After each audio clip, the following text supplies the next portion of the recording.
प्रतिष्ठान वसमत तर्फे एक योगाची सहल काढण्यात आली आहे। त्या सहलचं नावच होतं उन्हाळ दिवस।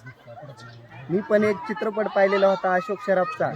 त्या चित्रपटाची खरंच आज वाटायले की आपण तो अनुभवला आणि उन्हाळ दिवस त्यासाठी सगळे या ठिकाणी आलेत। अरविंद जाधव सरांच्या मार्गदर्शनामध्ये, मुरक्या काका यांच्या नियोजनामध्ये, कुलकर्णी भागवत यांच्या नियोजनामध्ये ही सहल आज अतिशय छान पद्धतीनं पार पडली।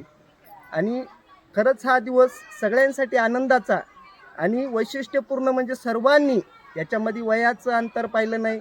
सगळे एवढे हसून खळखळून हसले आणि त्याच्यामध्ये छान खेळ खेळला। लहान लेकरू होऊन, लहान लेकरं जसे लहानपणी आईचं पत्र हा खेळ खेळतात तो खेळ खेळला आणि एवढे सुंदर धावले जसे की लहान लेकरं सुद्धा पळायले त्या पद्धतीचं सुंदर त्यांनी पळाले आणि सुंदर खेळ खेळला। आणि खरंच योगानं यांना नवचैतन्य दिलं आणि हा नवचैतन्य असंच टिकून राहो आणि अरविंद जाधव सरांचे साधक नेहमी त्याच्यासोबत असेच उत्साही राहो एवढंच बोलतो। जय हिंद, जय महाराष्ट्र।